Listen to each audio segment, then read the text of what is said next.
As raízes de Portugal e do povo português mergulham na noite dos tempos e podem ser traçadas desde a primeira presença do homem na faixa ocidental da Península Ibérica. Daí, podemos agarrar nessas origens e levá-las, através dos tempos, às serranias onde os lusitanos mostraram ao Império Romano que aqui habitava um povo que amava profundamente o seu torrão e tinha um sentimento imenso de independência e de liberdade. Esse sentimento imenso de independência e de liberdade que depois vamos ver retratado no enfrentamento com Roma e com os bárbaros. Vamos ver retratado no enfrentamento com os mouros e na reconquista cristã. E vamos vê-lo talhando a golpes de montante entre o Minho e o Douro, um condado que foi um tampão da reconquista cristã da Península e que na tarde de 24 de junho de 1128 ganhou em todo o esplendor uma autonomia que na alma do seu povo nunca mais perdeu. Vamos, pois, desde as origens até essa batalha lendária de São Mamede, acompanhar toda a evolução que nos leva ao Reino de Portugal.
Calcula-se que durante centenas de milhares de anos a península foi habitada por pequenos grupos nómadas que seguiam a evolução estacional dos animais que caçavam e dos vegetais que colhiam e de que se alimentavam.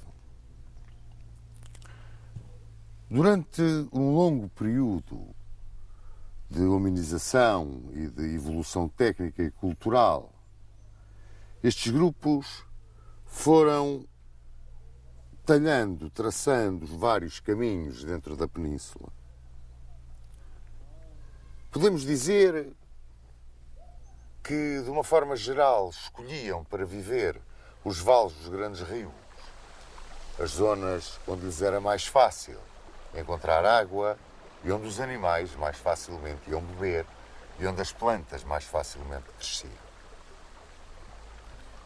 De uma forma geral, pode-se dizer que, na época chamada do Paleolítico Inferior, 1 milhão a 100 mil anos antes de Cristo,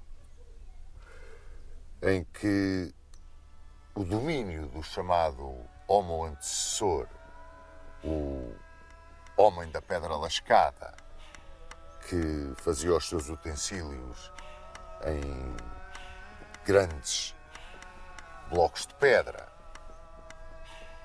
depois com o Homo de Heidelberg, que construiu o machado de pedra, o machado de mão. O homem teve um princípio de evolução que o levou até ao período do Paleolítico Médio. Este período que vai até 40.000 a.C. é dominado pelo homem de Neandertal. E o homem de Neandertal já consegue fabricar utensílios a pedra em ponta e é o primeiro que se dedica a uma certa cultura funerária. No Paleolítico Superior, com o Homo sapiens, já muito parecido connosco, praticamente igual. A evolução dá-se no sentido de se começarem a verificar as primeiras manifestações artísticas, as primeiras pinturas rupestres e um incremento da cultura funerária. Quando se entra no Epipaleolítico, que vai até cerca de 5.000 a.C., o homem começa a diminuir os seus utensílios naquilo que se chama o microlitismo. Começa a tentar polir a pedra e, embora habitando nas grutas, há a ideia de que ele talvez se tenha começado a juntar os diferentes grupos de homens. Em Portugal, é nesta altura que o homem vai quase ao estuário do Tejo e em Muge se encontram os grandes concheiros, que são talvez os restos da sua dieta de moluscos, com que ele complementava a sua alimentação. O homem entrava assim no período do Neolítico. O período do Neolítico, o período da pedra polida.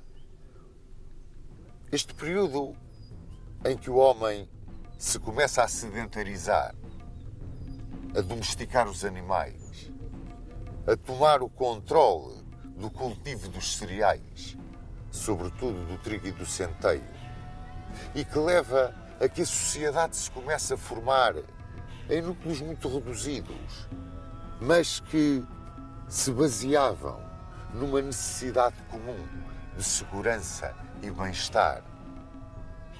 Aqui na Península assistiu-se ao aparecimento do arco neolítico, da flecha de ponta de osso, de ponta de pedra, de ponta de corno.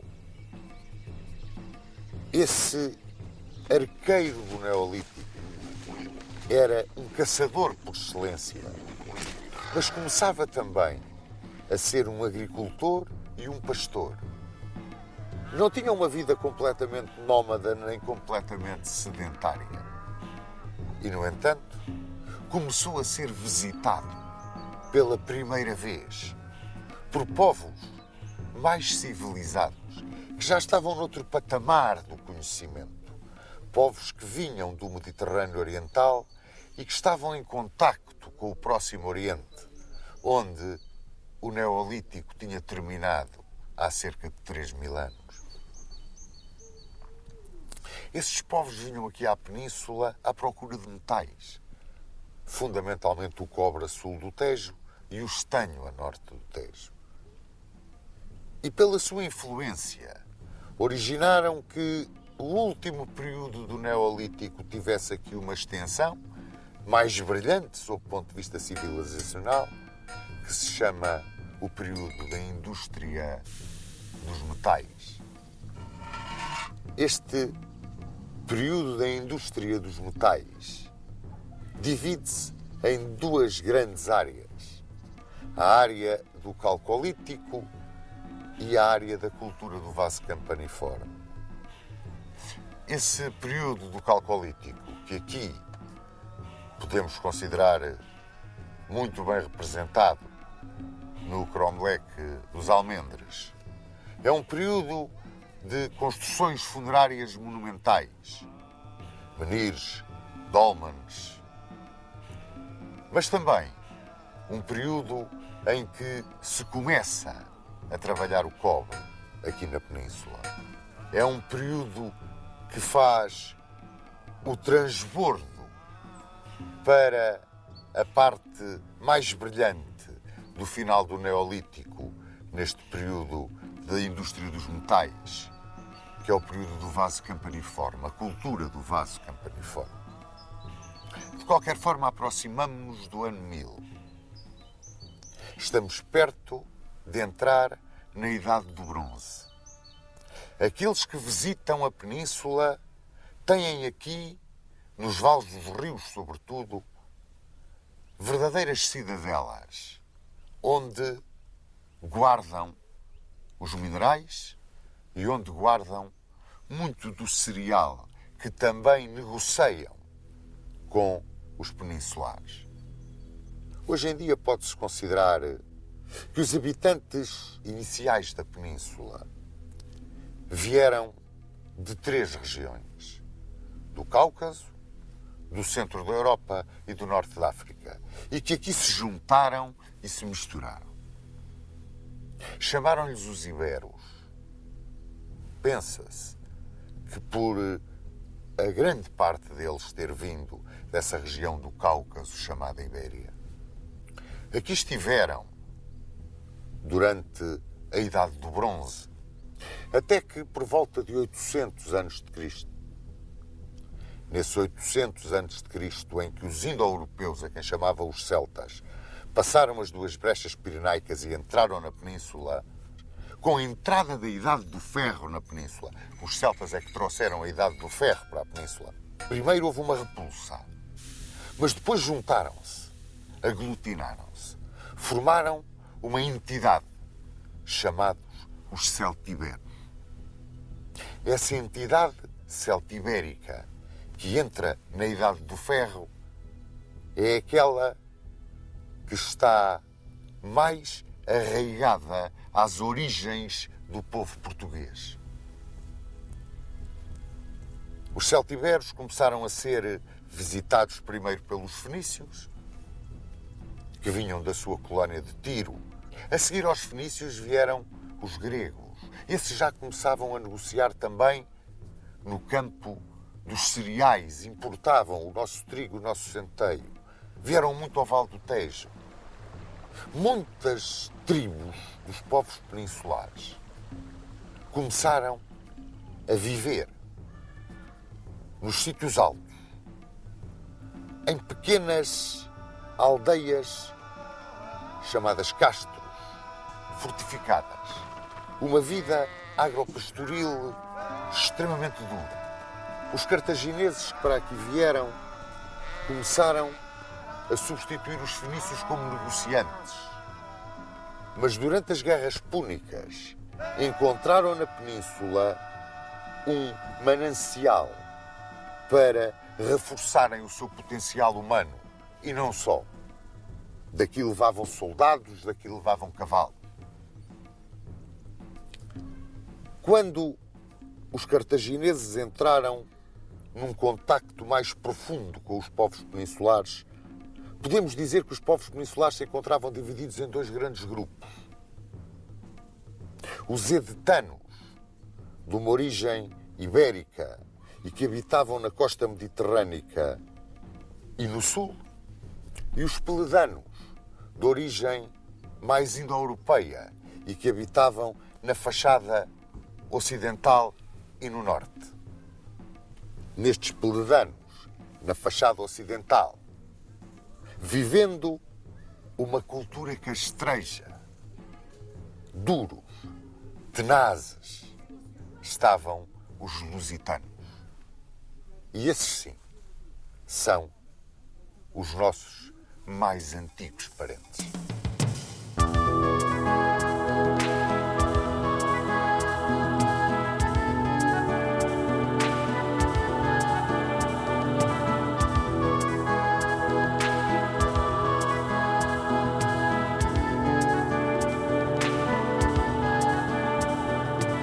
Considerados pelos romanos como um ramo dos celtibérios, os lusitanos são hoje vistos mais como celtas iberizados. Viviam naquilo que é hoje o território de Portugal, com uma fronteira sul que estava bem definida ao longo da linha do Tejo, ao ocidente do Oceano Atlântico, ao oriente estendia-se o seu território até aos contrafortes da Serra de Gredos, mas para norte a fronteira não estava muito bem definida. Há quem a marque ao longo da linha do Douro, há quem a leve quase até ao Cantábrico. Neste território, os lusitanos viviam divididos em 30 tribos e foram os mais avessos à entrada do domínio romano na Península Ibérica. Eram um povo de pastores, mas também um povo de guerreiros. O seu sentimento de independência era extremamente forte. Estes lusitanos eram extremamente frugais, praticamente não comiam carne e pouco vinho bebiam. Bebiam, sim, uma espécie de cerveja. Comiam pão de bolota moído, portanto, pouco trigo plantavam. Eram muito dados às atividades físicas. Eram grandes atiradores de arco, ótimos esgrimistas de espada curta e lança, peritos no combate corpo a corpo. E o que desfaz um pouco a ideia de que eles eram montanheses é que estavam habituados ao combate e eram especialistas no combate montado e em espaços muito abertos. É engraçado que, vivendo aqui junto do Atlântico, não eram um povo ribeirinho. Eles não usavam o salmarinho, usavam a salgema. E, praticamente, a sua rudeza levava-os a viver nos pontos importantes, em pequenas aldeias fortificadas, a que chamavam os castros. De uma forma geral, elegiam os seus chefes entre os melhores guerreiros. E distinguiam-se os chefes dos demais membros da tribo, porque usavam nos braços umas argolas, a que os romanos chamavam vírias. Daí, aos chefes lusitanos, de uma forma geral, eles chamarem os viriatos. Dentre os viriatos, houve um que se destacou, e destacou-se à roda do ano 150, 148 a.C.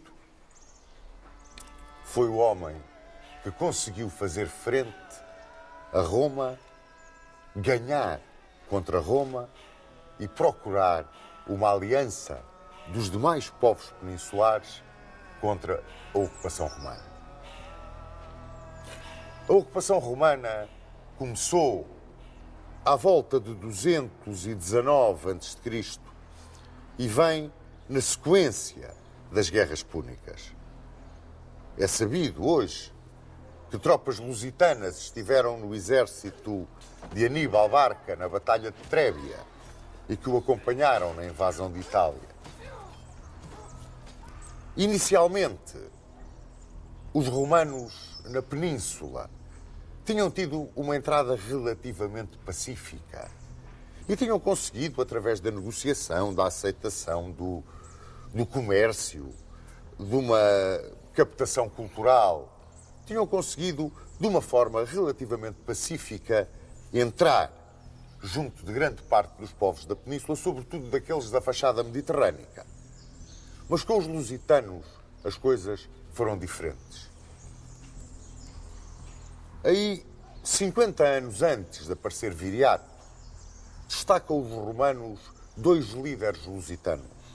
Um foi Púnicos, outro foi Césaros, contra quem os romanos tiveram que travar grandes combates.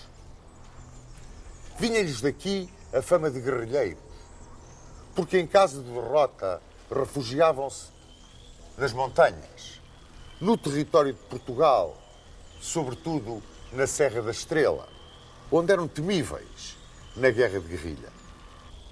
A primeira ação de Roma, que consegue congregar muitas das vontades das 30 tribos dos lusitanos, deveu-se ao pretor Sérvio Sulpício Galba.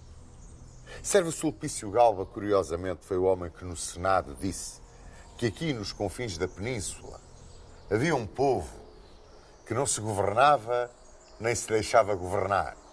E que esse povo eram os lusitanos. Sérvio Sulpício Galba conseguiu, até certo ponto, controlar a situação militar com as tribos lusitanas e ofereceu-lhes um acordo de paz. Os lusitanos teriam que se dividir em 3 agrupamentos, que seriam reunidos em 3 locais distintos, entregariam as suas armas e as melhores terras ser-lhes iam entregues para eles se deixarem daquela vida, segundo Galba, de banditismo e latrocínio em que andavam envolvidos. Assim que os apanhou, foi um massacre. E desse massacre salvou-se o tal Viriato, que iria passar à história como o grande líder dos lusitanos. Começou por revoltar as tribos que estavam na margem direita do Tejo, que se estendiam até ao chão sagrado da Serra da Lua, que é a Serra de Sintra. É curioso aqui acrescentar que os lusitanos eram politeístas, mas tinham um deus superior que era Endovélico. Precisamente o santuário de Endovélico era na Serra da Lua, na Serra de Sintra. A revolta das tribos dirigidas por Viriato foi um sursum corda para os lusitanos. Viriato era um guerreiro de tal forma excepcional que os romanos chamaram-lhe o Aníbal Bárbaro. Tinha diferentes formas de combater. Tanto podia, dentro de uma clássica maneira de combater dos lusitanos em caso de derrota, recorrer à guerrilha nas regiões mais elevadas, como era um excepcional líder de cavalaria, como usava vários artifícios, digamos, militares para conseguir as suas vitórias. Roma mandou contra ele grandes generais. Um deles, Caio Lélio, foi vencido num grande combate com cavalaria. É engraçado verem que um dos campos de batalha favoritos dos lusitanos era na Bética, na atual Andaluzia, entre Sevilha e Carmona, ali numa zona extremamente aberta, extraordinariamente plana, onde se podem empregar grandes massas de cavalaria. E os lusitanos eram peritos no combate a cavalo. Combatiam 2 homens em cima de cada cavalo. Um era, por assim dizer, o transportador até ao campo de batalha, o outro saltava, armado de espadas ou lanças curtas, e conseguiam, num movimento de vai e vem, desarticular as rígidas formações da legião romana. Foi o que sucedeu com Caio Lélio. Outro grande chefe romano que veio à península foi Caio Nigídio. Para aí houve uma receita diferente. Em Viseu existe a Cova de Viriato, pois nessa Cova de Viriato seria um antigo acampamento romano. Viriato conseguiu desorganizar a defesa do acampamento com touro. Aguilhoou e largou-lhes os touros. Como talvez o grande general que Roma mandou contra Viriato, que foi Quinto Fábio Mácio Emiliano, irmão de Cipião, foi vencido na Serra da Estrela numa tremenda emboscada montada por Viriato. Fez-se perseguido, os romanos, perseguindo, entraram num daqueles desfiladeiros e os lusitanos fizeram rolar as pedras pelas vertentes dos desfiladeiros e destroçaram as tropas de Emiliano. Depois da sua vitória sobre Quinto Fábio Máximo Emiliano, que foi a mais brilhante de todas as suas campanhas, Viriato venceu ainda Serviliano, mas perante a força de Roma, sobretudo perante a força das legiões de Servílio Cipião e de Marco Pompílio, Viriato teve que assinar a paz. E ao assinar a paz, assinou também a sua sentença de morte. Os romanos compraram 3 dos amigos de Viriato, Audax, Ditalco e Minúcio, que foram os homens que o assassinaram enquanto dormia. Os funerais de Viriato foram extraordinários. Os próprios romanos os descreveram. Incineraram Viriato. Os lusitanos incineravam os seus mortos numa tradição celta. E a Lusitânia caiu praticamente em poder de Roma.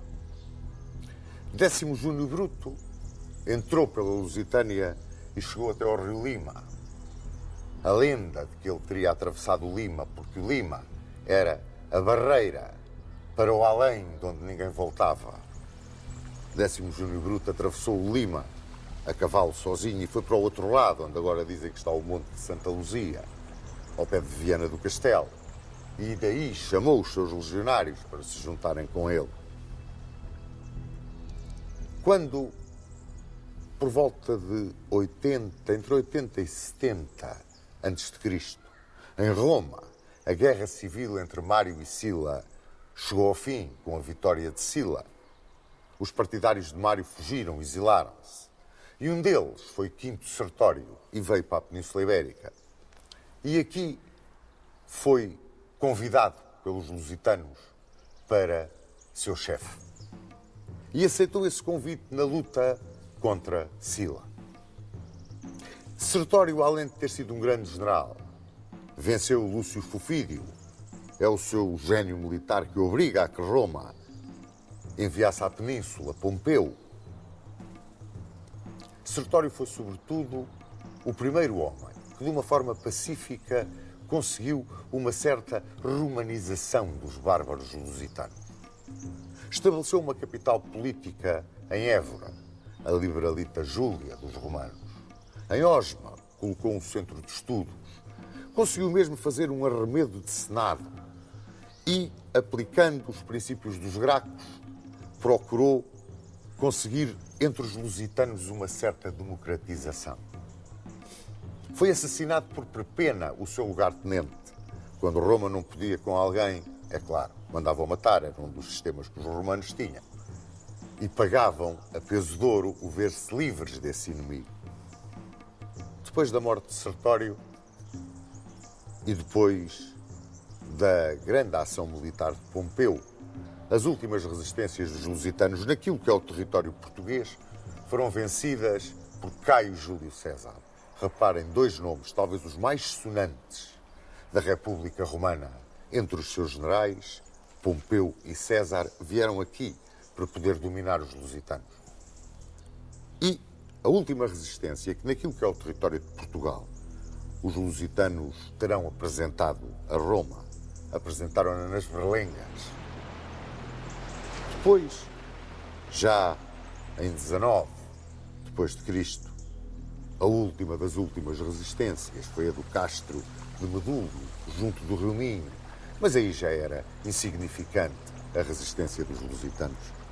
Pacificada a península, a Hispânia Ulterior e a Hispânia Citerior, as diferentes províncias, a Tarraconense, a Galécia, a Bética, a Cartaginense e a Lusitânia, que tinham então fronteiras perfeitamente definidas.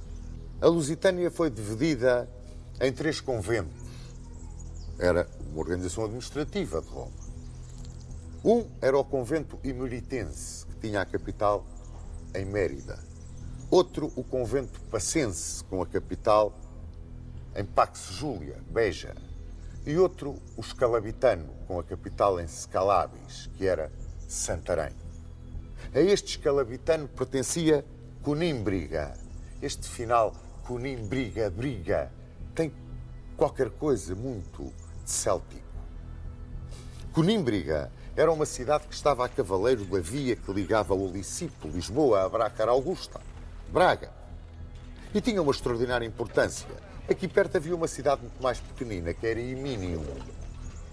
É curioso que hoje Conímbriga está em Condeixa, onde ela era, mas Coimbra é Iminium, porque com o correr do tempo, num sítio elevado, com boas condições de defesa, com o rio mesmo ao lado, um porto, Coimbra ganhou em importância aquilo que Conímbriga perdeu. E como é que esta Lusitânia estava organizada? Em 45 ou 46 cidades. Estas cidades tinham 5 de colonos romanos. 2 eram famosas. Eram Pax Julia e Scalabis. Tinham uma cidade que tinha um município romano, o Licipo, Lisboa. 3 cidades onde se aplicava a lei do antigo Lácio e que eram Liberalita Júlia, Évora, Mértola e Salácio, que era Alcácer do Sal. A Mértola chamavam Mirtília, parece-me. E tinham depois 36 ou 37 cidades estipendiárias. Não tinham cidades livres. As cidades estipendiárias pagavam tributo. Eram as cidades dos povos que tinham resistido à ocupação romana, que não se tinham entregado pacificamente a Roma. E a existência destas cidades estipendiárias e a não existência de cidades livres demonstram bem até que ponto a resistência dos lusitanos foi para Roma um problema muito difícil de resolver.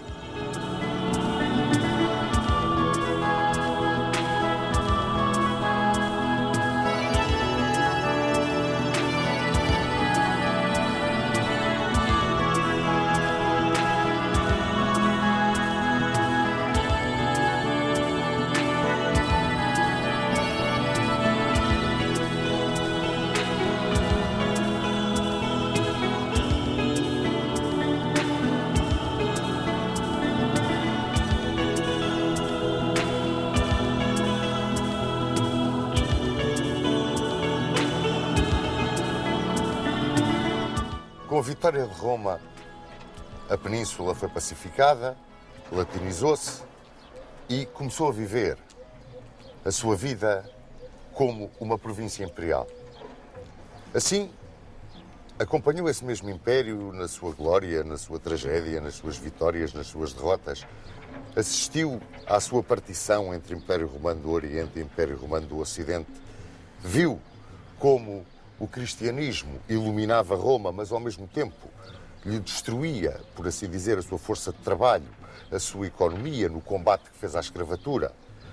E também assistiu à corrupção, ao luxo desmedido, às ambições políticas, aos jogos, aos assassinatos, a tudo aquilo que conduziu, afinal de contas, ao diluir, ao enfraquecer e, por fim, à queda do próprio Império. Em 410, os bárbaros de além Reno e além Danúbio tinham a sua coroa de glória na entrada de Alarico, em Roma, pela Porta Salária, perto das termas de Caracalla, e o saque da grande capital imperial. Depois foi uma enxurrada de povos que entraram em todas as províncias do Império. E aqui em 411, na Península Ibérica, entraram os alanos, os vândalos e os suevos. De todos eles, só os suevos conseguiram estabelecer alguma estrutura semelhante a um Estado. Estabeleceram um reino que tinha como capital Braga e que abarcava grande parte da Galiza e descia um pouco até sul do Rio Douro, entrando na velha Lusitânia. E consideram muitos historiadores que esta descida além Douro foi um dos primórdios da nacionalidade portuguesa. No entanto, guerreavam-se estes bárbaros entre si. Deixaram a península completamente arrasada. Sobreviveu, no entanto, a instituição religiosa. A Igreja sobreviveu com a sua força extraordinária. Ela que tinha toda a Hispânia romana povoada de paróquias, sobreviveu ao impacto dos bárbaros. E tão forte era a sua estrutura, tão forte era a comunicação que tinha com as populações hispano-romanas, que pela sua maior cultura, por outro grau de civilização, assimilaram os próprios suevos. E os suevos latinizaram-se, em certa medida, e cristianizaram-se. E ganhava a Igreja uma força imensa. Em 416, por causa dessas guerras entre os bárbaros, Honório, imperador de Roma, encarregou Ataúlfo, o sucessor de Alarico, de vir reconquistar a península na condição de federado ou aliado. Ataúlfo entrou na península. Rapidamente os visigodos venceram os alanos e os vândalos. E cerca de 554, Atanagildo estabeleceu a sua capital em Toledo. Em 585, venceram os suevos definitivamente. Foi Leovigildo quem venceu os suevos e procurou uma certa identidade para o nascente reino visigótico e quis basear essa identidade no fator religioso.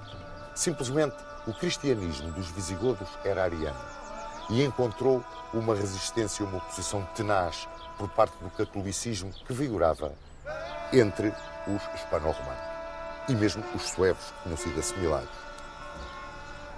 Foi o filho de Leovigildo, Recaredo, quem conseguiu fazer essa identificação através do vetor religioso, ao converter ao catolicismo ele próprio, rei, e os visigodos. E a partir daqui começaram a contar com o completo apoio da Igreja. Igreja que tinha a força que vos disse e que transmitia essa força às paróquias através de reuniões de bispos, que eram chamados os concílios, que eram umas verdadeiras assembleias legislativas. Dali saíam todas as normas de caráter religioso e de caráter político que eram transmitidas às populações. Em 633, depois do quarto concílio de Toledo, a nobreza palatina começou a ter assento nesses concílios e, portanto, alargava-se a participação ao escalão, digamos, mais alto da sociedade visigótica. E este escalão mais alto da sociedade visigótica, juntamente com o clero, começaram a constituir nestas assembleias aquilo que nós podemos considerar quase que os primórdios das cortes. Estes primórdios das cortes faziam a aplicação, digamos, de dois códigos. Os códigos que regiam a população que então habitava a península. Um código estava dirigido aos hispano-romanos. Era o Código de Alarico II. Outro código estava dirigido aos visigodos.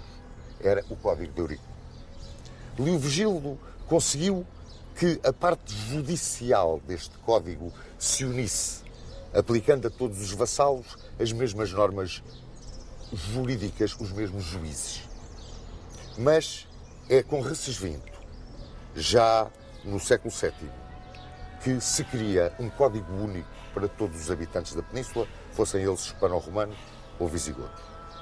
Esse código foi o Liber Judiciorum, a que nós, que o tivemos durante muito tempo como nosso código, chamamos o Fuero Justo. Viviam os visigodos, inicialmente, uma monarquia de tipo profundamente germânico e de caráter eletivo. O rei era eleito pelos chefes dos clãs aristocráticos. E isto originava que muitas vezes, na altura das eleições, pois houvesse profundas perturbações internas. Leovigildo criou um novo tipo de monarquia, a monarquia hereditária. E, no entanto, esta monarquia hereditária padecia um pouco da falta de legitimidade que lhe dava a eleição do primo inter pares. E assim, os reis visigodos da monarquia hereditária começaram, por assim dizer, a comprar essa legitimidade. Compravam-na junto da grande nobreza, compravam-na junto do clero. E compravam-na mediante a concessão de poder. Esse poder significava o poder dado em terras. E então, a realeza visigoda começou a diluir esse poder. Era um poder que estava atomizado entre os grandes terratenentes, fossem eles da nobreza visigoda e até hispano-romana, que era uma nobreza terratenente e tipicamente militar, porque só os nobres é que podiam usar armas, o clero, que também tinha uma certa pendente militar na sua organização, o senhor das terras, fator de estabilidade, e o grande poder reconhecido por todos, incluído depois pelo povo, na sua maioria hispano-romano, já que os visigodos eram muito poucos e viviam em clãs familiares, e que não tinha direito nenhum. Estão a ver, portanto, aqui a aparecer as três classes que constituíram depois a sociedade medieval: o clero, a nobreza e o povo. Ora bem, este clero e esta nobreza, os seus grandes vultos, constituíam uma espécie de conselho assessor da decisão régia. E esse conselho assessor da decisão régia era chamado a aula régia.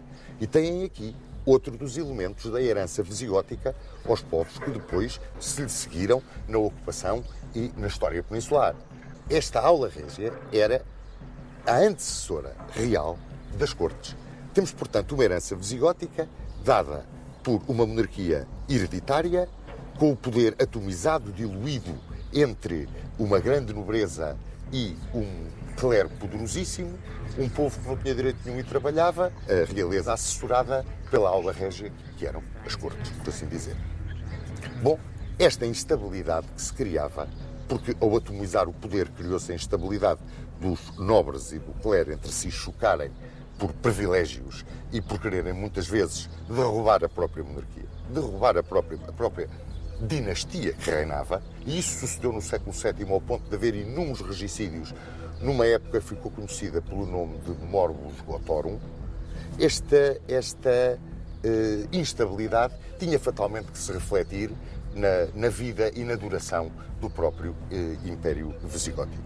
Escolhemos para falar do Império Visigótico precisamente aqui, a Capela de São Frutuoso de Montélio, porque é uma das poucas relíquias que restam em território português da presença dos visigodos.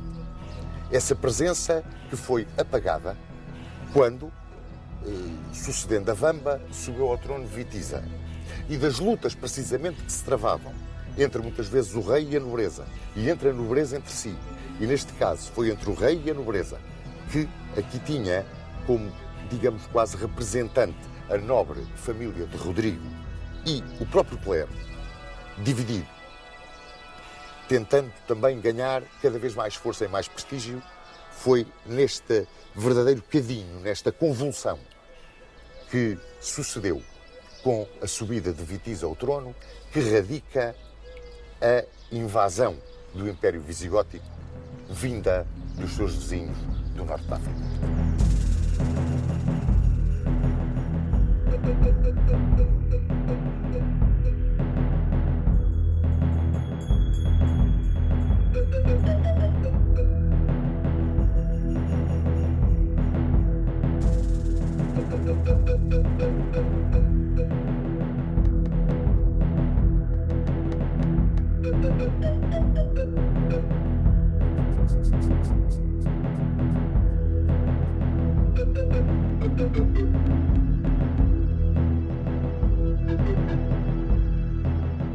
Os primeiros relatos que nós temos da chamada campanha do Guadalete vêm na crónica Silêncio e na crónica Rotense.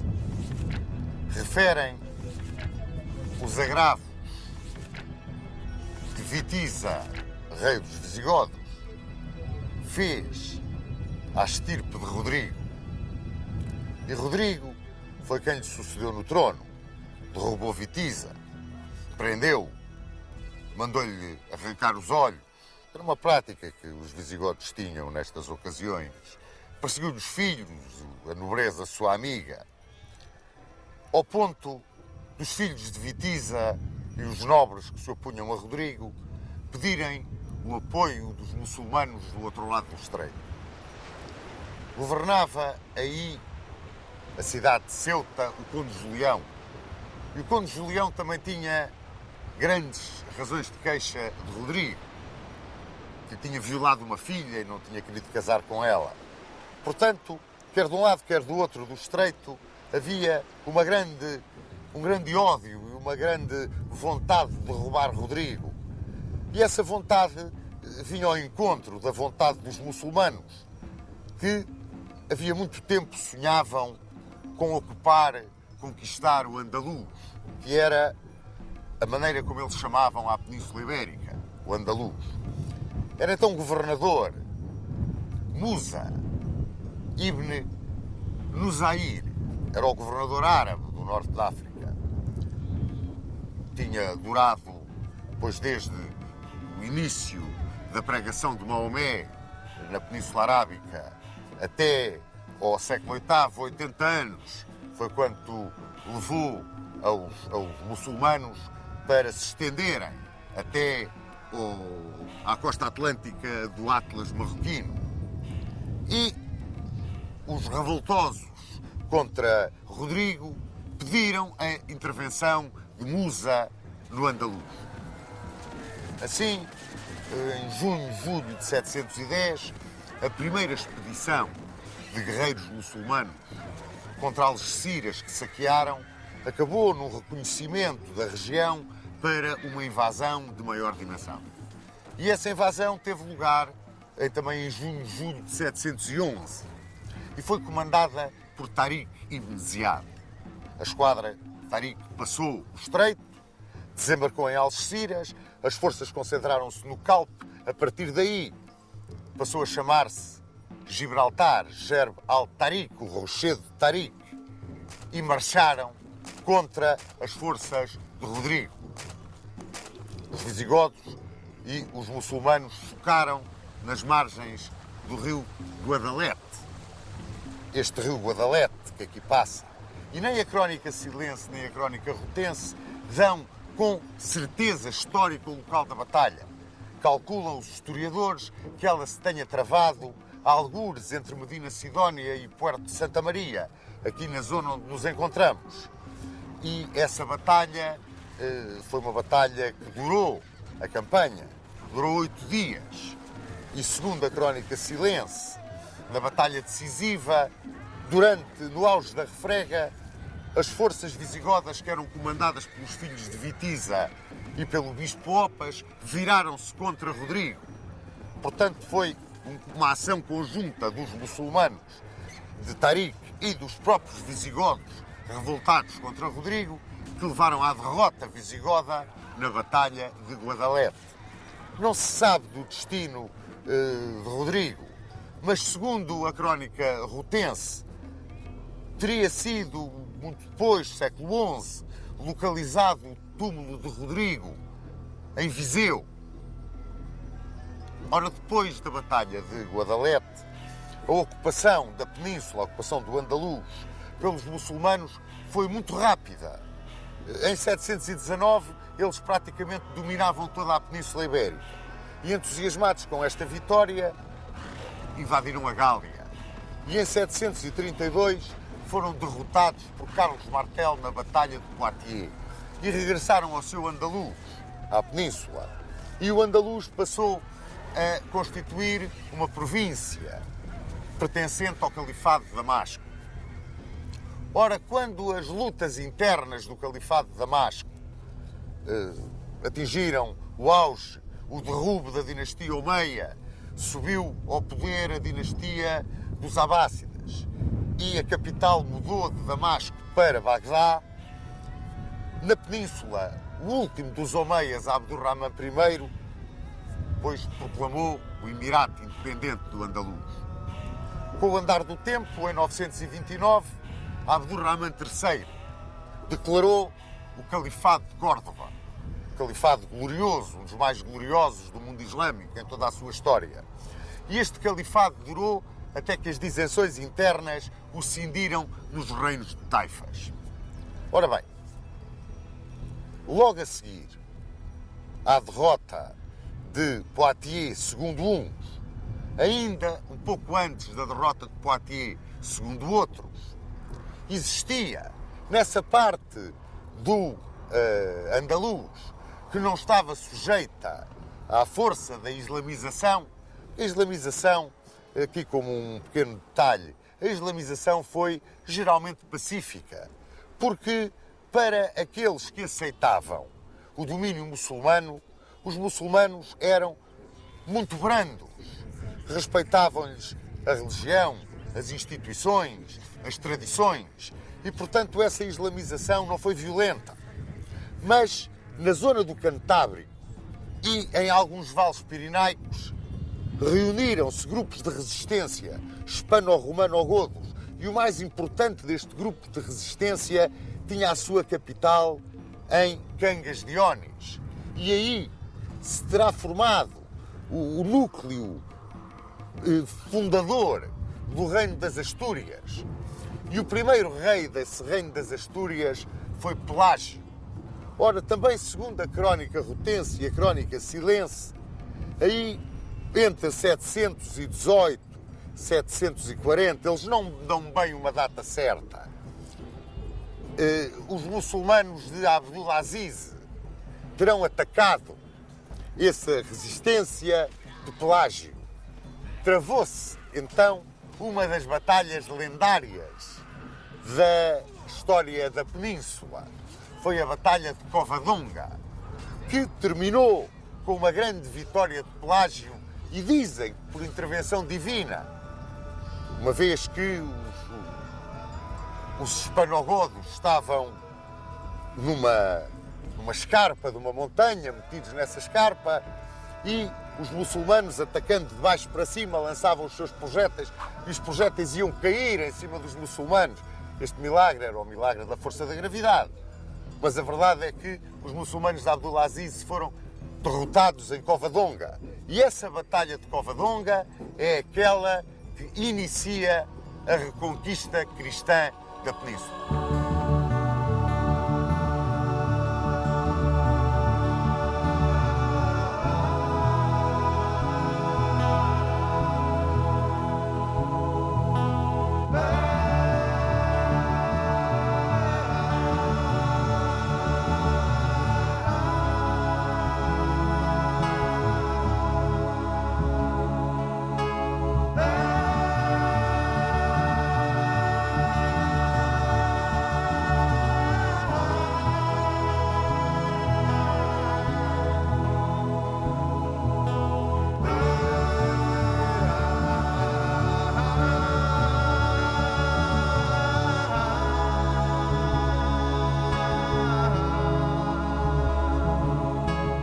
Vencedor em Covadonga, Pelágio iniciou a monarquia asturiana. A minúscula monarquia cristã das Astúrias, herdeira das tradições e das leis visigóticas.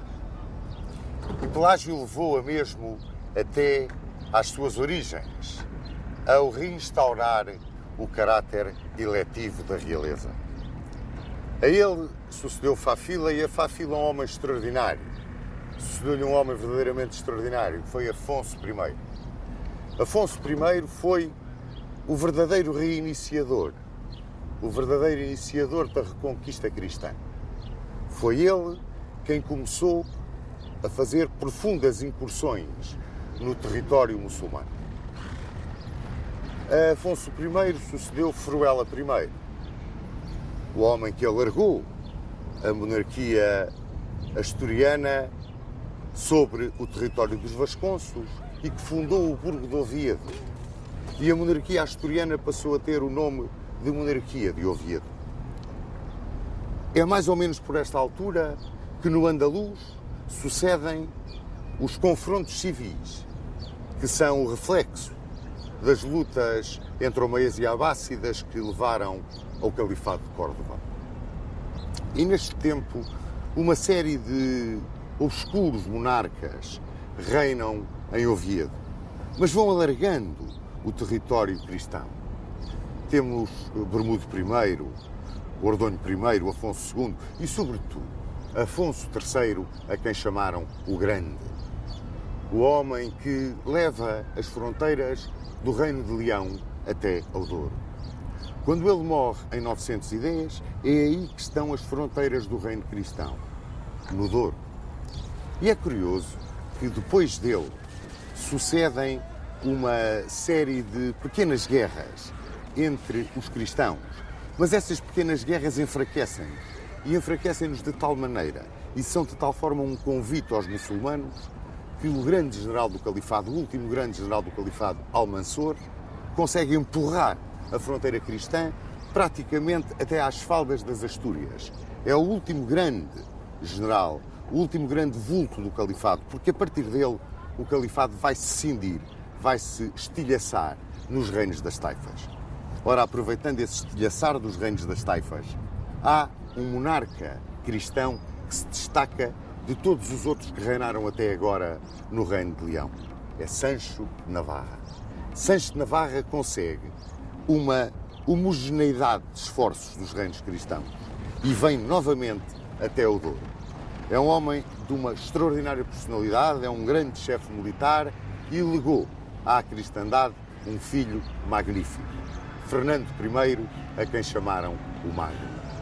E é Fernando I que sobe ao trono por volta de 1037, na altura em que o califado se estilhaçou, pois, como vos disse, está absolutamente envolvido em grandes guerras entre os reis das taifas, que Fernando o Magno decide, com base no território da Galiza, no riquíssimo então território da Galiza, lançar a sua grande ofensiva da Reconquista. Uma grande ofensiva que se vai produzir em 3 faixas. A faixa central de Castela, com a linha de partida, digamos, na região de Zamora. A oriente, a faixa de Navarra, que vem desde os Pirineus Vascos e se dirige na direção do Mediterrâneo. E a ocidente, a faixa de Leão. A faixa de Leão que é a verdadeira alavanca de manobra de Fernando Magno. O facto de ele ter tomado como base logística a Galiza vem um bocado contrariar, para não dizer que, sob um ponto de vista militar, contrariar frontalmente a tão falada teoria do armamento. Vários autores, o professor Veríssimo Serrão, o professor Saraiva, o professor Matoso, ultimamente a têm combatido. A teoria do armamento assentava no seguinte: quando Afonso I lançou as suas grandes incursões, teria, depois de vencer os muçulmanos, agarrado na população que tinha ficado na terra e tê-la ia levado para as Astúrias com ele. Essa população que ficava era, na sua maioria, população moçárabe, ou seja, hispano-romano-godos, cristãos que tinham aceite a lei, as tradições, os costumes dos muçulmanos, mantendo a sua religião, o que era respeitado por eles. Ora, se isto fosse assim, eu penso que não seria possível que a Galiza, em 1037, 1055, servisse o rico território da Galiza, que nós sabemos ter sido um dos campos de batalha mais sangrentos do início da Reconquista, que esta Galiza servisse como base logística para o lançamento das operações de reconquista de Fernando Magno. Mas nós sabemos que nesses territórios que eram reconquistados pelos cristãos e abandonados pelos muçulmanos, chamavam-lhes as presúrias. Normalmente eram entregues a um senhor, que até podia ter sido o seu conquistador pela força das armas, para que o recuperasse, repovoasse e voltasse a amanhar a terra, para que a terra produzisse, para que não fosse uma terra de matagal, não se tornasse num matagal. Como muito bem dizem, e é um ditado popular que um grande autor do momento o emprega numa sua obra, entre mortos e feridos alguém havia de escapar. E realmente eram esses moçárabes que ficavam agarrados à terra e que eram protegidos pelo senhor a quem a terra era entregue. Ora, nesta Galiza que ia servir de base de partida a Fernando Magno, existia desde tempos imemoriais uma pequena póvoa que estava na foz do Rio Douro, a que os romanos já chamavam Portus Cale, a que no tempo de Almansor os muçulmanos chamavam Bordcal, e que foi em 864, mais ou menos, reconquistada e entregue sob o governo, a presúria de Portugal, sob o governo do conde Vímara Pérez. Esse coração, esse embrião do Portugal onde nascemos, começou aqui, precisamente aqui, nas margens do Douro. E é comemorado lá em cima, ao pé da Sé, pela estátua a Vímara Pérez. Não quer dizer que Vímara Pérez tivesse encontrado esta zona armada, certamente não a encontrou. Apoiou e defendeu aqueles que aqui ficaram. E eu estou absolutamente convencido que aqueles que aqui ficaram eram precisamente a população hispano-romano-goda que recebia de braços abertos a reconquista cristã. Vímara Pérez fundou uma grande família. Uma família que teve, tempos depois, na Condessa Mumadona Dias, um dos seus esteios fundamentais. A Condessa Mumadona Dias, por volta de 959, fundou em Guimarães o Castelo de São Mamede e o Mosteiro de São Mamede, que estavam ligados por uma estrada, que é hoje uma das ruas de Guimarães, do velho Guimarães histórico. Aqui, diz-se, nasceu Portugal. Mas nasceu dessa terra vimaranense, desta terra do Porto, a terra do Porto. É curioso, a terra que se estendia desde o Rio Minho até um pouco além do Vale do Douro. A terra Portucalis, a terra do Porto de que foi pressor Vímara Pérez e que em 1055, 1056 era o limite da base logística de Fernando Magno. Lançou-se Fernando Magno, partindo de Zamora, na faixa central, à conquista da linha do Mondego. Queria puxar para sul a fronteira da cristandade. Apanhou Tarouca, Viseu, Lamego e, no início de 1063 ou 1064, recebeu a visita do poderoso senhor de Tentugal, um moçárabe chamado Segenando. Esse poderoso senhor de Tentugal vinha convidá-lo a conquistar Coimbra. Essa terra que já tinha sido dominada pelos cristãos, conquistada e perdida naquele vai e vem das operações da Reconquista, que eu tanto assemelho às ondas do mar a bater na praia. Pois este conde Segenando, este moçárabe, um homem inteligentíssimo, tinha sido vizir, ministro, no divã do rei da taifa de Sevilha. Este homem convenceu Fernando Magno a conquistar a chave da linha do Mondego, Coimbra. Essa é Emínio dos romanos, que se tinha tornado na chave da linha do Mondego, substituindo a Conímbriga, a Condeixa, onde nós estivemos há pouco tempo, que, por ser um porto, dominando a circulação fluvial no Mondego, tinha assumido uma característica estratégica extraordinariamente importante. Dizem que Coimbra caiu em poder dos cristãos no dia 25 de julho de 1064 e que imediatamente,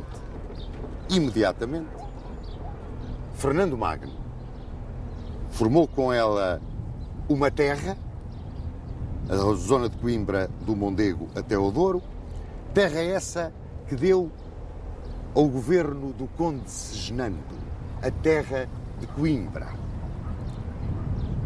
Como vos disse, a norte do Mondego e até ao Minho era a terra do Porto, onde na zona de Guimarães A família de Momadona evoluiu. Momadona, quando fundou o castelo e o mosteiro, já era viúva do conde Hermenegildo Gonçalves.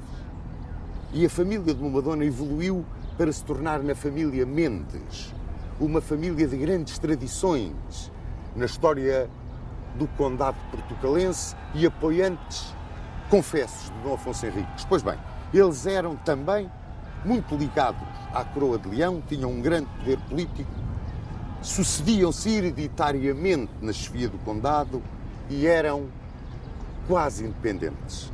Há também autores que consideram esta âncora de Portugal como uma das razões da independência, do espírito de independência dos portucalenses.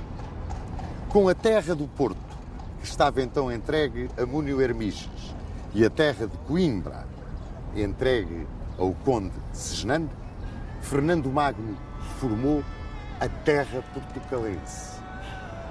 Corria o ano de 1064 e estavam lançadas as raízes do nosso querido Portugal.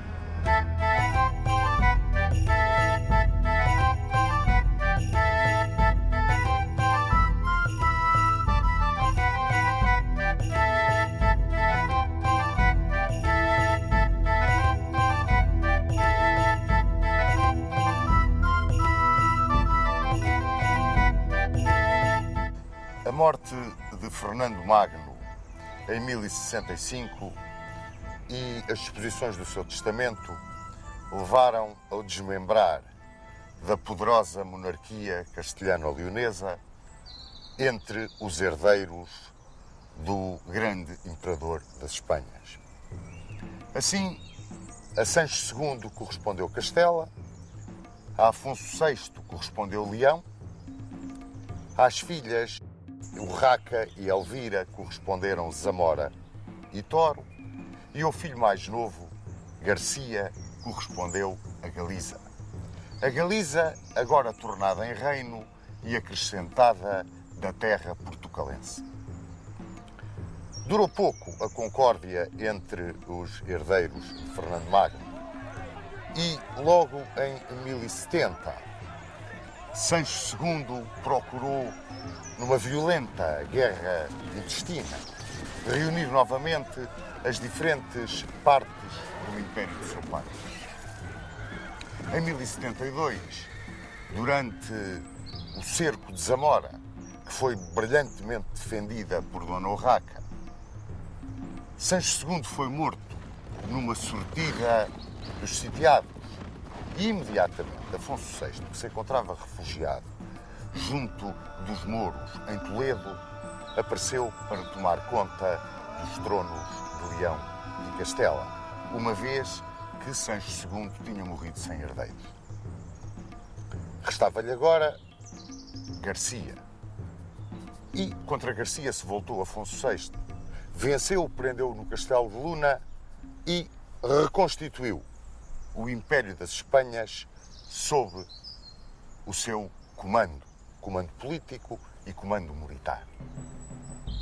É curioso quando se fala de Garcia e do reino da Galiza, porque em 1071, num combate que não está muito bem definido, vive no meio do nevoeiro da história, os barões de Entredor e Minho, chefiados pelo conde Nuno Menendez, que era da família de Momadona Dias, foram vencidos em Pedroso, nas margens do Cávado, num combate que é considerado por muitos historiadores como o primeiro grito da revolta dos barões de Entredor e Minho. E esse nebuloso combate pode-se considerar, por assim dizer, o arranque da história militar de Portugal. Mas, regressando a Afonso VI, à sua governação civil e militar, em 1085 lançou-se ele na grande aventura de continuar a reconquista cristã. E com um grande exército, meticulosamente, criteriosamente preparado, através de uma proclamação à cristandade. Um exército que reunia castelhanos, leoneses, galegos, aragoneses, italianos, alemães, franceses, foi conquistar a cidade de Toledo.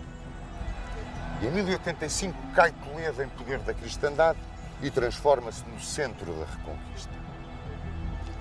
Foi por esta altura que entre os cavaleiros franceses que vieram apoiar Afonso VI, se diz que veio Dom Raimundo de Borgonha. Dom Raimundo de Borgonha, que era sobrinho do grande abade dos abades, Hugo de Cluny, um amigo muito chegado de Afonso VI. Ora, a seguir à sua vitória de Toledo, Afonso VI lançou a Reconquista em duas direções. Uma em direção a Valência, comandada por Álvaro Fanhas, e outra em direção a Sevilha, comandada por ele próprio.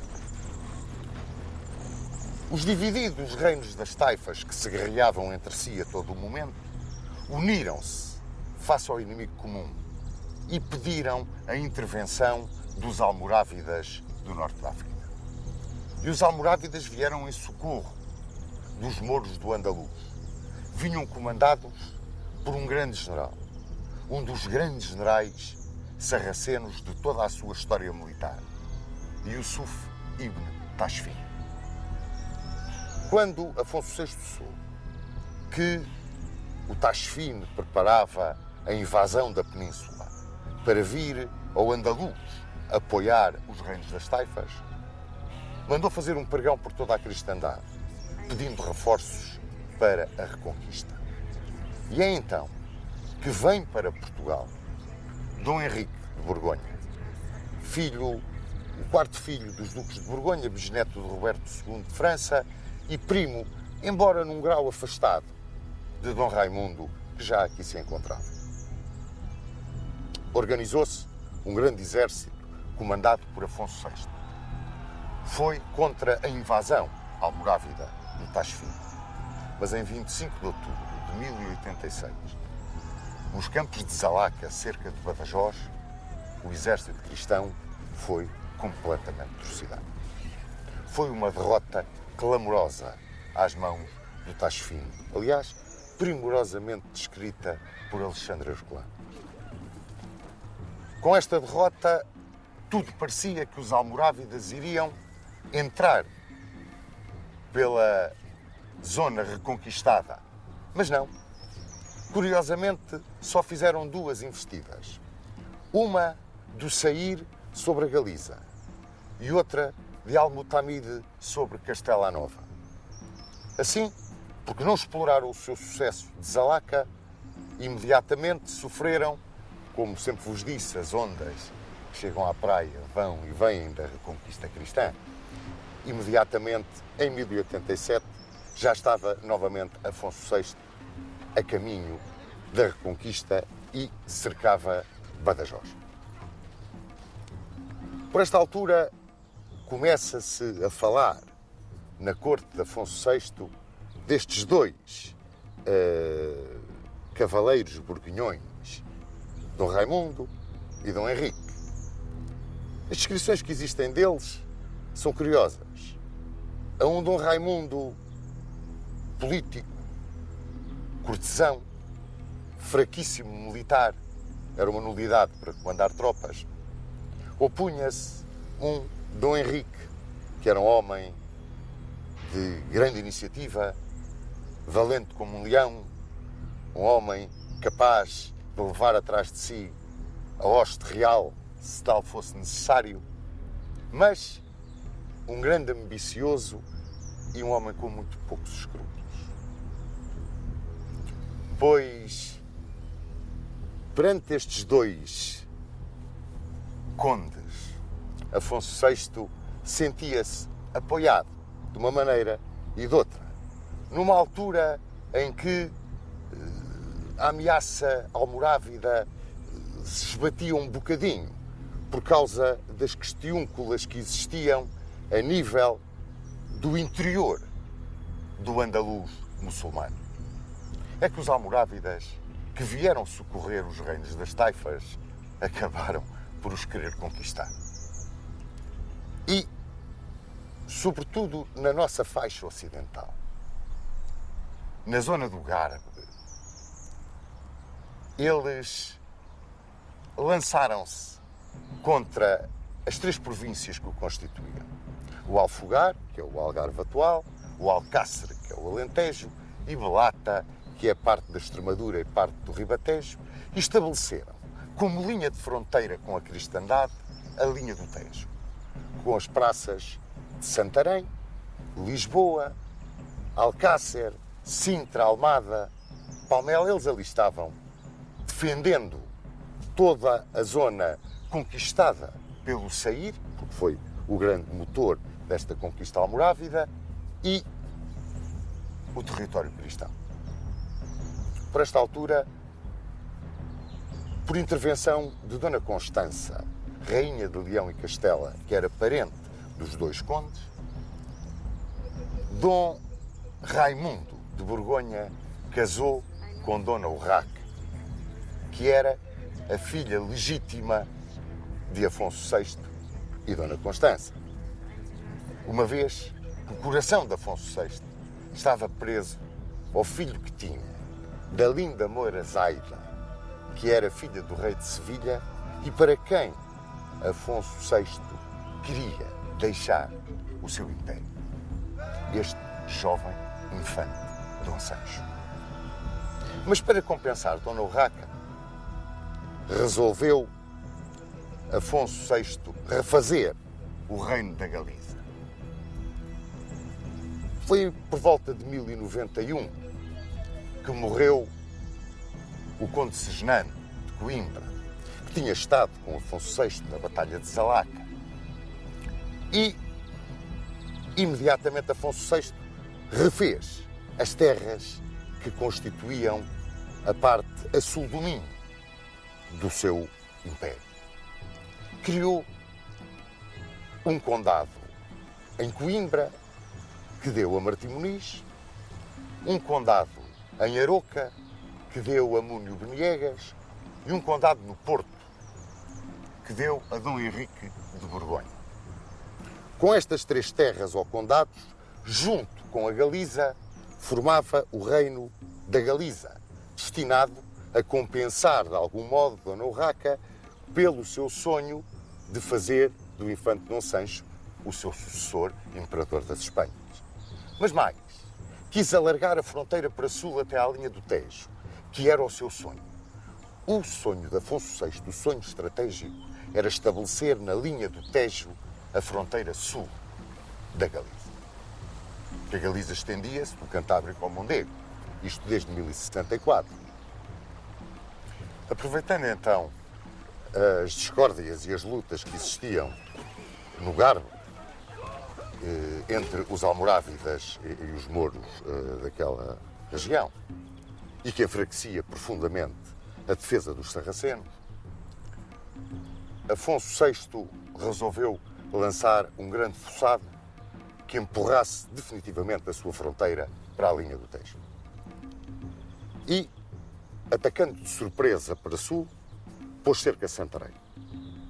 Rendeu-se Santarém, com Santarém renderam-se Lisboa e Sintra, depois Almada, e estabeleceu Afonso VI a linha do Tejo como fronteira sul do reino da Galiza. Criou ali um condado, o condado de Santarém, e entregou-o a um dos seus homens de grande confiança, um dos grandes senhores de Entre Douro e Minho, Soeiro Mendes da Maia. Formavam-se então, com as terras ou condados de Porto, Coimbra, Aroca e Santarém, mais aquilo que é hoje a Galiza e os condados que lá existiam, um reino que iria ser a compensação, como vos disse, do império de Afonso VI para Sancho.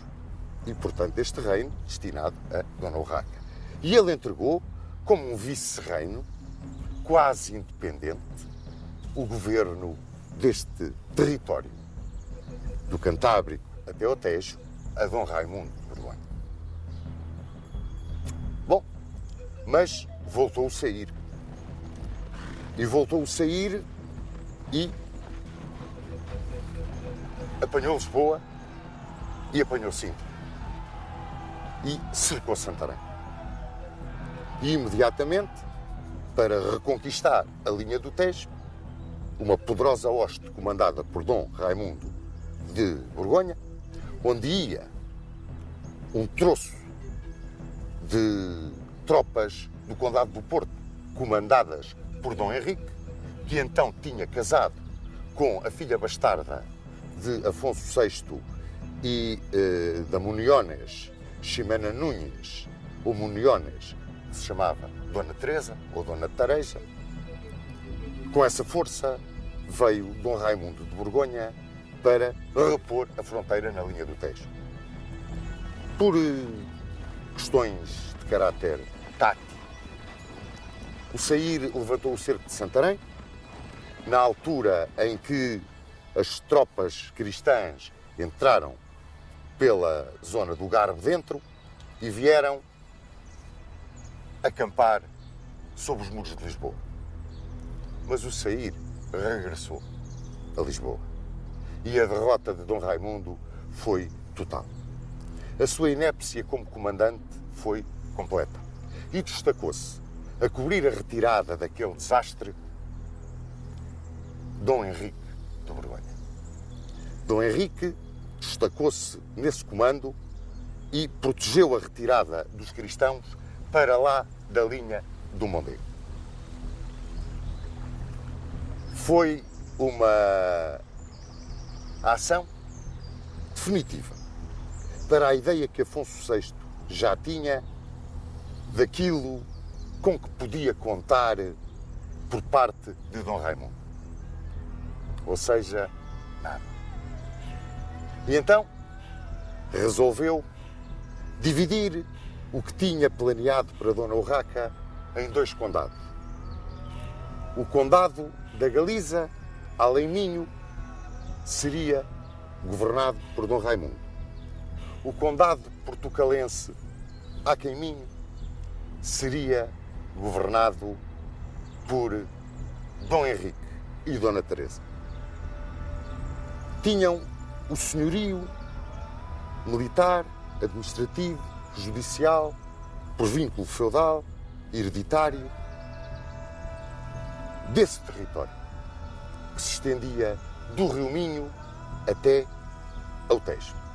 Nascia, portanto, como um tampão militar na faixa ocidental do Império de Afonso VI, o Condado Portucalense. E estávamos nós em 1096, 1097. Bom, nesta altura acontecem várias situações que vão precipitar muitos acontecimentos. Uma das situações, talvez a mais, aquela que mais feriu Afonso VI, foi a morte do infante Dom Sancho na Batalha de Úcledes. Com a morte do infante Dom Sancho na Batalha de Úcledes, Afonso VI levou uma tremenda machadada no seu ânimo. Já velho, foi o fim, praticamente, da sua vida. Outra foi que, na sua ambição, o Conde Dom Henrique, como se intitulava a si próprio, o Conde Dom Henrique, lançou-se com tropas que lhe foram entregues pelo sogro na expulsão dos mouros da zona de Ciudad Real e perde a Batalha de Malagón. E ao perder essa batalha e para se redimir, decidiu ir para a cruzada. Será que ele terá ido para uma cruzada? Há quem diga que sim, há quem diga que não.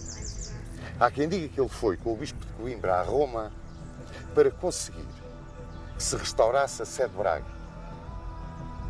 com Dom Paio Mendes, O poder da Igreja era tanto que a restauração da sede de Braga podia ser uma alavanca para a autonomia do Condado de Portucalense.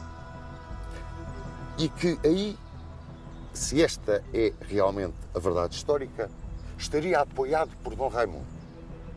Porque Dom Raimundo queria disputar a sucessão, apoiado pela Igreja e apoiado por muitos barões castelhanos e galegos, a sucessão de Afonso VI. E precisava de força para que não subisse ao trono por morte de Afonso VI o infante Dom Sancho, mas ele, Dom Raimundo. E, inclusivamente, dizem que levou o arcebispo de Toledo a apoiar a pretensão para a restauração da sede de Braga e mais, a troco do apoio militar portucalense, daria a Dom Henrique, ou Toledo, ou a Galiza.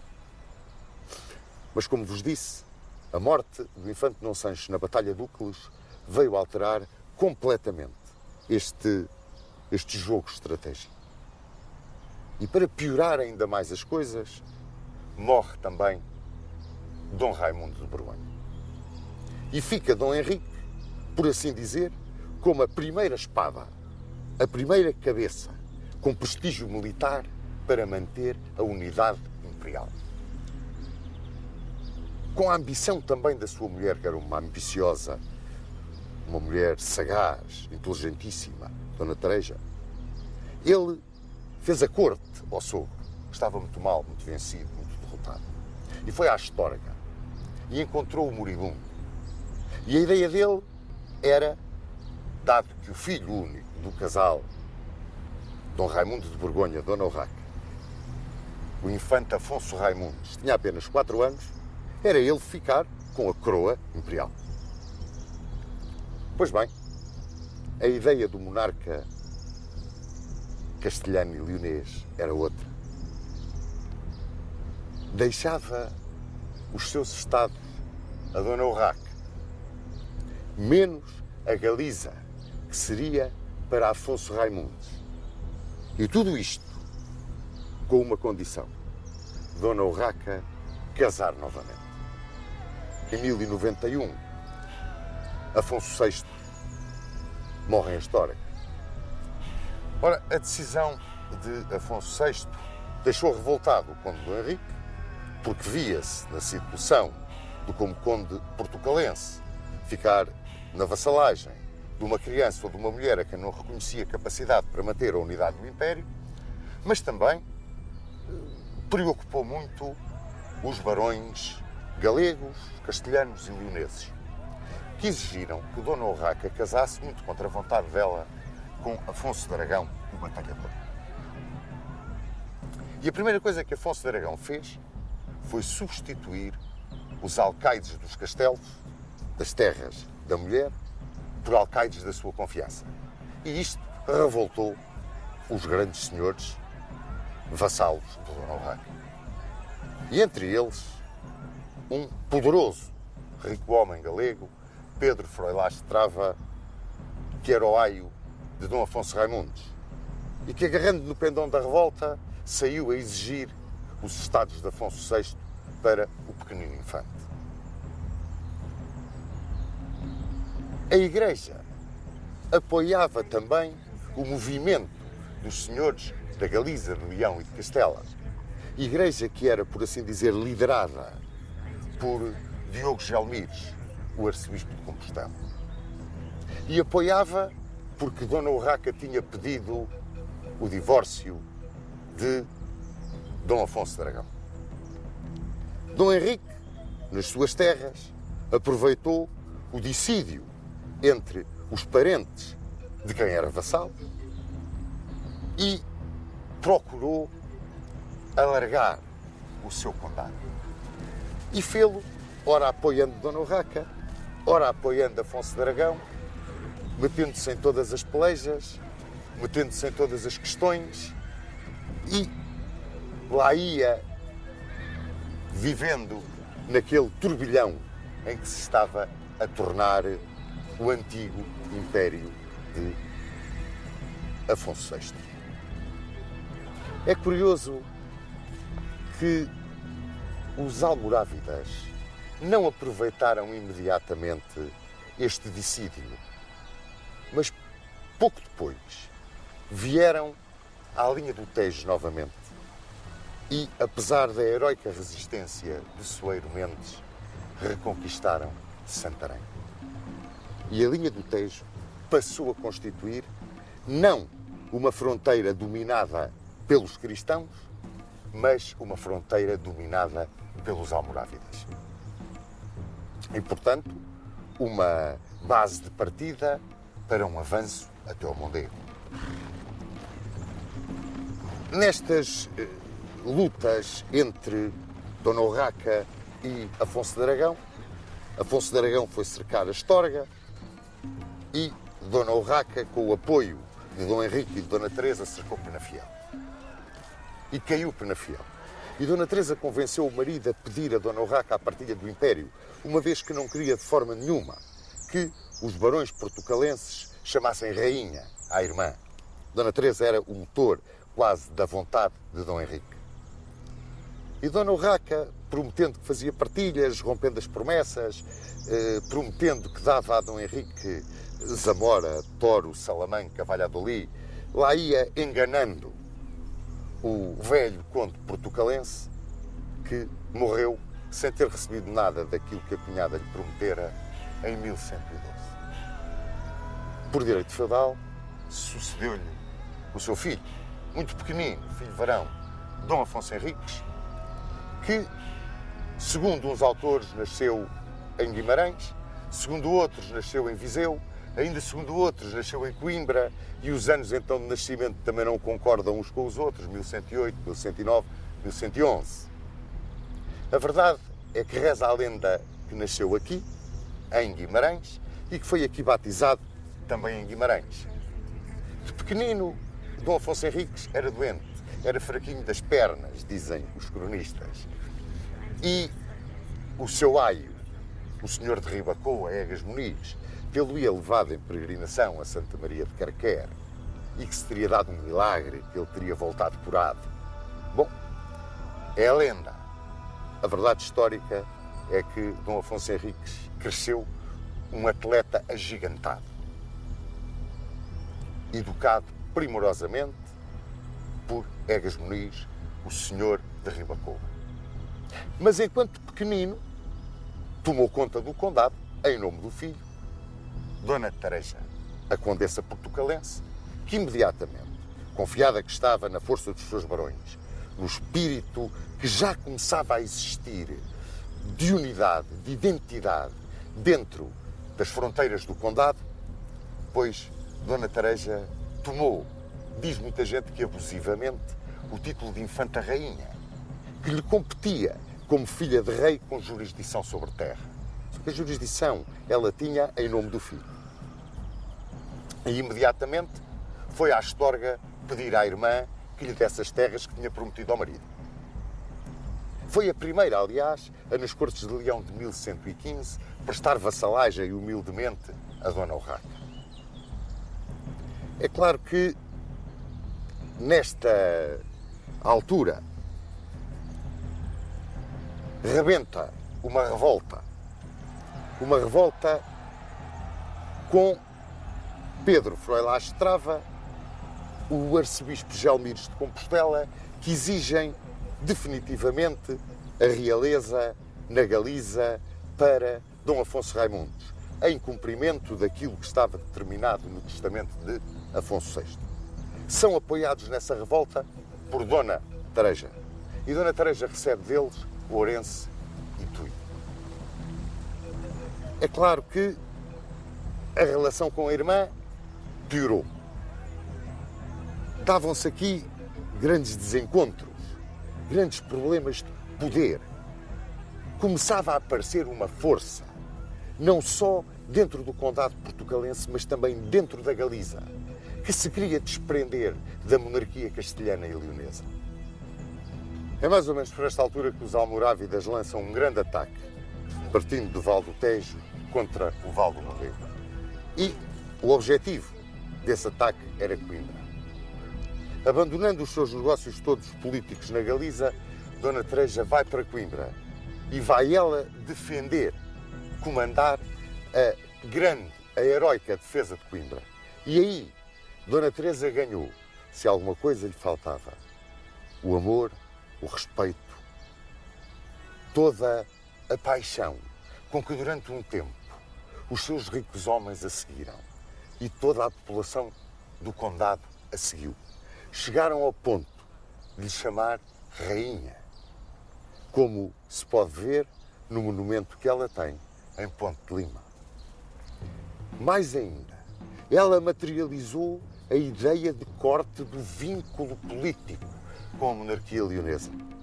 Ela era uma bandeira de autonomia e independência. Tal era a sua extraordinária força de caráter.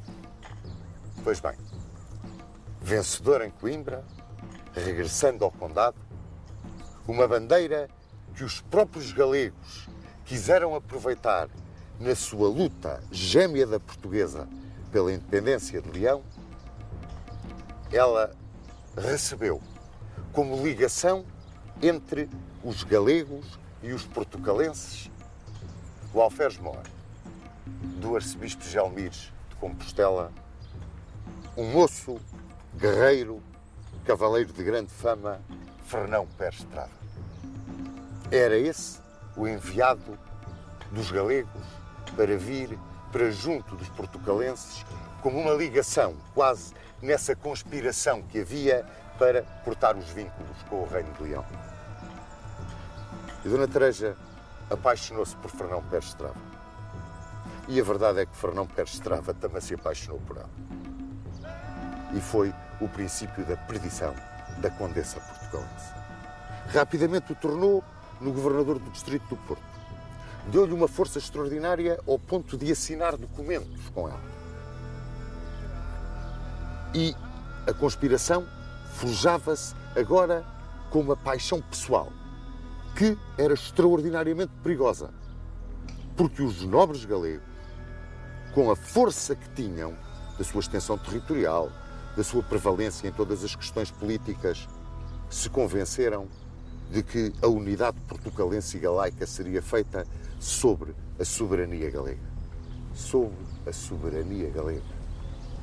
Então, os senhores de Entredouro e Minho começaram a juntar-se à volta de uma criança de 11 anos, pouco mais teria, 10, 11 anos, que era Dom Afonso Henriques. Viam nele a grande esperança da ruptura dos vínculos com Leão, de uma autonomia e de uma independência que não os levasse imediatamente a seguir a cair sob a soberania da Galiza.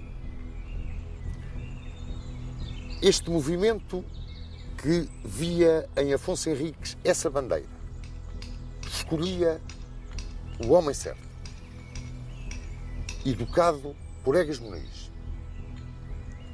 Com 11 anos já sabia o que queria e começava a ter os seus partidários e mais, a ter voz junto deles. Curioso, numa criança de 11 anos.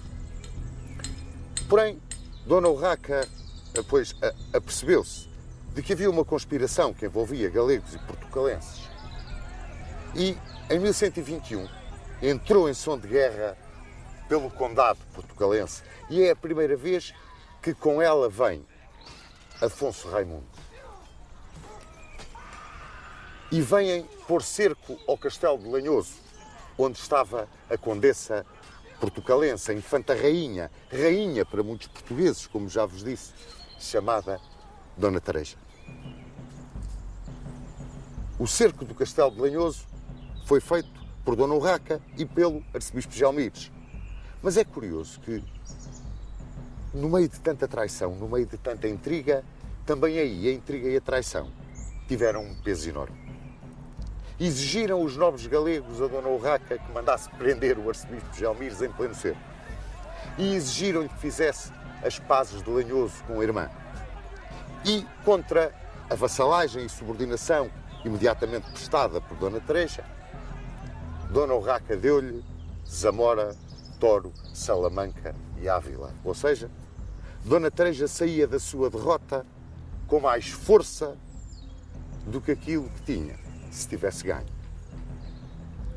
E isto ainda aumentou mais o prestígio de Dona Tareja, mas o receio de que esse prestígio fosse usado por Fernão Pérez Estrava em proveito da causa galega e contra a causa portucalense levou a que a conspiração dos ricos homens dos barões de Entre Douro e Minho se alargasse ainda mais. Já não era um núcleo restrito, começava-se a alargar por todo o território portucalense. E subiu em flecha quando, numa revolta que sucedeu na Galiza, mas que alastrou a Castela e Leão e lançou a anarquia, o pandemónio, nos domínios de Dona Urraca, Dona Tareja e Fernão Pérez de Trava se meteram nela.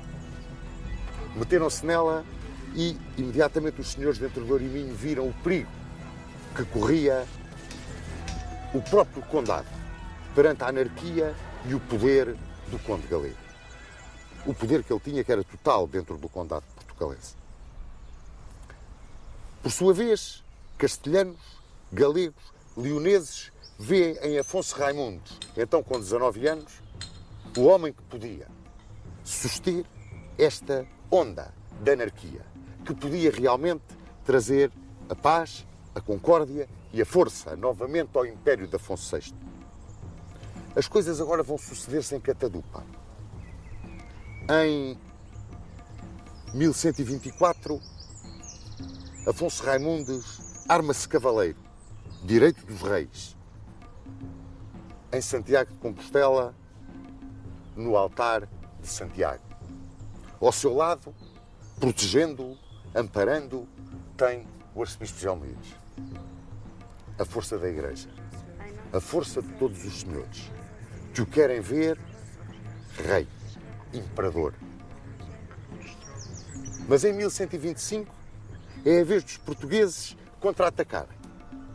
E na Catedral de Zamora, no altar de São Salvador, a tal bandeira da independência, a tal bandeira da autonomia do condado, Dom Afonso Henriques, arma-se também cavaleiro ele próprio, direito de reis. Como se os barões portugueses quisessem dizer ao leonês e até a Dona Tareja, este é o rei que nós queremos. Dona Urraca morre em 1126. Afonso VII é jurado rei de Castela, Leão, Galiza e senhor de Portugal. A rebelião portuguesa começa a crescer. A própria Dona Tareja não aceita esta situação de uma subordinação que parece que vai entrar pelo condado dentro. E Afonso VII vai lidar agora com a rebelião portuguesa, as exigências de Afonso de Aragão e a rebelião dos partidários de sua mãe. Aqueles que sempre se opuseram a que ele fosse o verdadeiro sucessor de Afonso VI. Para esses, com a punição e o perdão, acalmou aquela efervescência que existia dentro de Castela, Leão e Galiza. O aragonês, com o pacto de Tamara, arrumou a questão. E com os portugueses, depois de uma concordata de Zamora que lhe permitiu resolver as outras duas situações primeiro, resolveu vir ajustar as contas em pessoa e em força. E na primavera de 1127, cercava aqui, na Praça de Guimarães, Dona Tareja, Dom Afonso Henriques e os partidários de Dom Afonso Henriques. O arcebispo de Braga, Dom Paio Mendes, foi ao encontro de Afonso VII com todas as promessas de submissão e de vassalagem de Afonso Henriques. Afonso VII aceitou e ficou de reféns dessas promessas o velho aio de Afonso Henriques, Egas Muniz. Dona Tareja e Fernão Pérez Estrava também se submeteram na sua vassalagem a Afonso VII. Iam agora com Afonso Henriques, discutir a soberania dentro do condado. A revolta contra Dona Teresa era total. Tudo isto não era mais do que a influência do galego, do que todas as questões em que ela se tinha metido, levada pela ambição do galego e pela sua própria ambição e descuidando os direitos do filho. A Igreja apoiava Dom Afonso Henriques, através do arcebispo de Braga. Para já não falar em todos os senhores de Entre Douro e Minho, os Neivas, os Maias, os senhores de Ribador, os senhores de Ribacoa e, sobretudo, o povo dos vilares de Guimarães, de Braga, de Refões de Lima. Todos, como um só, apoiavam essa bandeira. Tinha chegado o momento. Dona Teresa pediu o auxílio de Afonso VII para vir fazer frente à rebelião do filho. Afonso VII não a ouviu. E ela e Fernão Pérez de Trava levantaram a hoste dos seus partidários, na maioria galegos, e vieram contra Guimarães. Reza a tradição popular que Dom Afonso Henriques saiu daqui com a sua hoste e foi-se encontrar em combate contra a mãe e os partidários da mãe no campo da Ataca, que está a 4 km, mais ou menos, aqui de Guimarães, na direção de São Trocato. E que nesse campo da Ataca, no dia 24 de junho de 1128, para uns, 13 de julho de 1128, para outros, se teria iniciado a famosa Batalha de São Mamede. Uma batalha nunca muito bem descrita. Se resolveu toda ali, se começou ali e se resolveu cerca dos muros de Guimarães, mas, seja em que situação for, é uma batalha decidida, não só pela clássica confrontação de cavaleiros, mas, acima de tudo, pela intervenção da pionagem de Guimarães, a quem Dom Afonso Henriques ficou agradecido até à hora da morte. É a pionagem de Guimarães que decide a grande vitória de São Mamede, o primeiro dia de Portugal, o dia em que se tornava realidade a bandeira sonhada. A bandeira Afonso Henriques que agora dizia, alto e bom som, que estava em rebelião declarada contra o perigo, que era livre, que era autónomo e que não lhe prestava vassalagem. Era o grito final de revolta, era o caminho para aquilo que ele fez, talhar o reino de Portugal. Dois episódios se seguem, então, à grande vitória de Afonso Henriques em São Mamede, a esse primeiro dia de Portugal, como lhe chamam, a primeira tarde portuguesa. Um foi logo a seguir. Egas Muniz foi pagar a dívida que tinha com Afonso VII. E foi pagá-la porque Afonso Henriques não cumpriu a sua palavra. Foi Egas Muniz cumprir a palavra dele e a palavra do infante de Portugal. Agora chamavam-lhe príncipe dos portugueses. Havia até quem já lhe chamasse rei. E lá foi com a família, de corda ao pescoço, apresentar-se ao rei leonês. E tão raro era naquele tempo um ato desta dignidade, desta dimensão moral, que Afonso VII se comoveu e mandou em paz o velho aio do primo. O outro prende-se com Dona Teresa. Em 1130, Dona Teresa morreu num castelo da Galiza. Morreu na companhia de Fernão Pérez de Trava, que também muito a amava e que a acompanhou até ao fim. E foi sepultada junto do conde Dom Henrique, na sede de Braga. Contrariamente àquilo que diz a lenda, que o filho prendeu a mãe e a carregou de ferros e a meteu no castelo de Lanhoso, mais do que lenda, é pura invenção. A Dona Teresa, ninguém fez mal nenhum.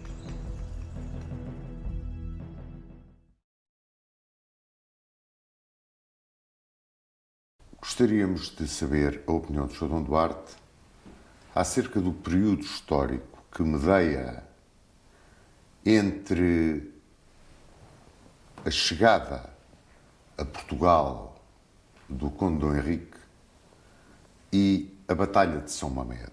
Esse período que se convenciona chamar do Condado Portucalense. Estou convencido que, de algum modo, o nascimento de Portugal como nação era indispensável, porque é uma herança do reino suevo.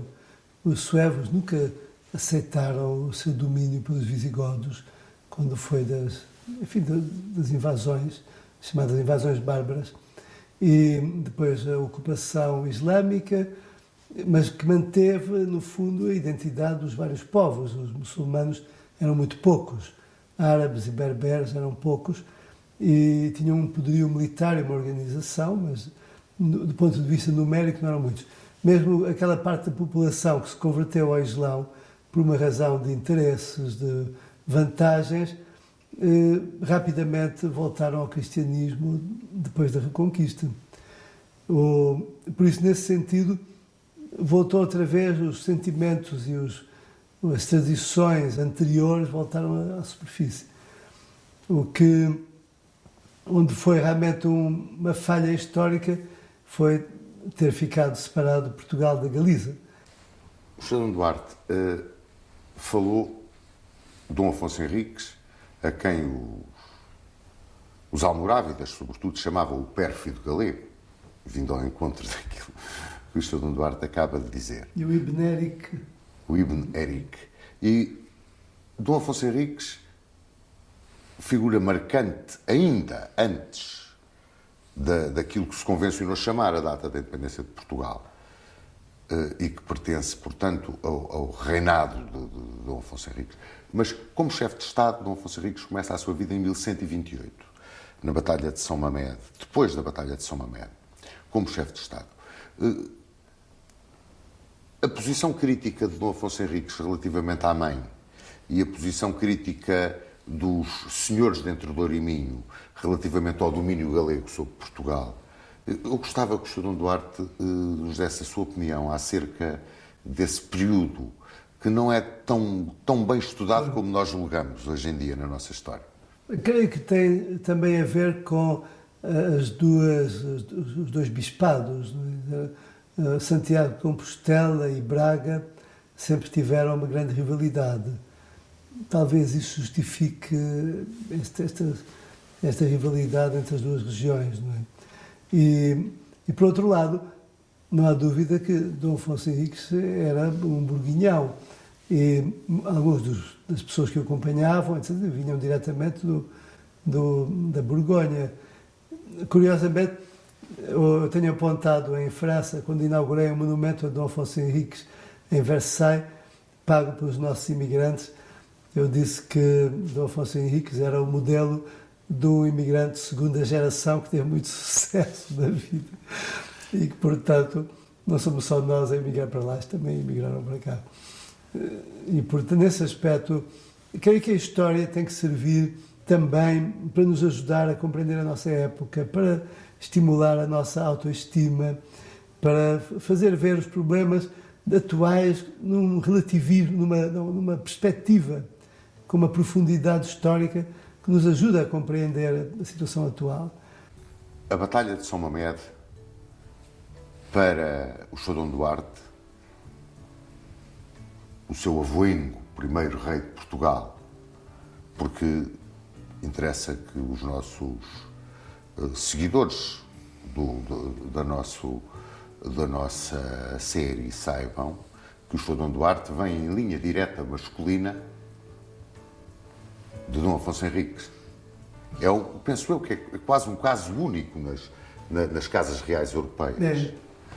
E eu gostava que o Sr. Dom Duarte, não que fizesse uma apologia, mas que nos desse a sua opinião muito sincera sobre essa batalha lendária, que foi a Batalha de São Mamede. O que ela significa para o descendente direto do vencedor da batalha. De facto, é considerado o começo da nacionalidade portuguesa, não é? Embora politicamente eu acho que é mais engraçado e mais interessante lembrar o Acordo de Zamora. Porquê? Não só porque foi um reconhecimento oficial internacional da independência de Portugal, mas muito particularmente pelo que aconteceu a 5 de outubro. E, portanto, passaríamos a ter uma justificação para um dia feriado. É muito difícil acabar com um feriado, as pessoas não gostam, não é? Mas festejar o dia em que um grupo andou aí aos tiros em Lisboa e a Marinha bombardeou Lisboa para derrubar um regime democrático vigente em 1910, não mereceria um feriado. Não é? Enquanto que o Tratado de Zamora já merece um feriado.